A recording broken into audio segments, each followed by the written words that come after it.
Hello everyone, today we are gonna unbox the new remote tester. It has just been released and you can find the purchase info from your local dealer. Let's open the box and take out the remote tester. We can see it comes with a customized lanyard with X logo on it.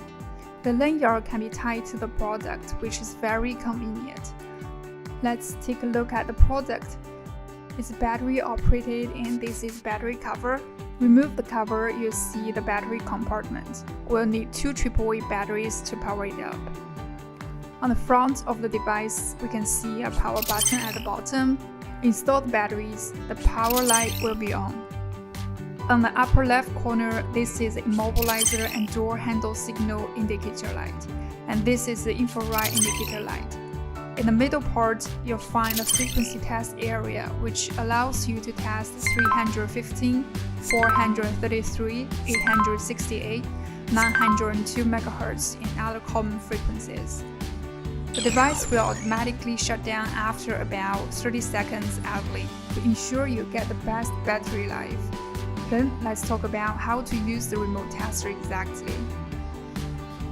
When you put the device near the door handle or the ignition coil, you'll see the immobilizer light is flashing and you'll hear the beep sound. When you place a remote close to the remote tester, it will just stop flashing. The device now can detect common frequencies, and now let's give it a try. We have a 315 MHz remote. You can see this indicator light is flashing when the frequencies are in the range from 305 MHz to 320 MHz, followed by 433 MHz. And this light will go active when the frequencies are in the range from 430 MHz to 436 MHz. And now we detect 868 MHz. Now 902 MHz.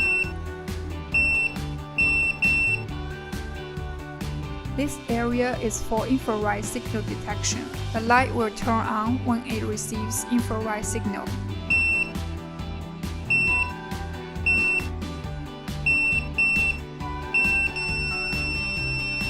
The remote tester comes with a magnetic design, which is more convenient to use. And the compact body makes it easy to carry out. Okay, that wraps up all the features about the new remote tester. Let us know if you have any further questions. Bye!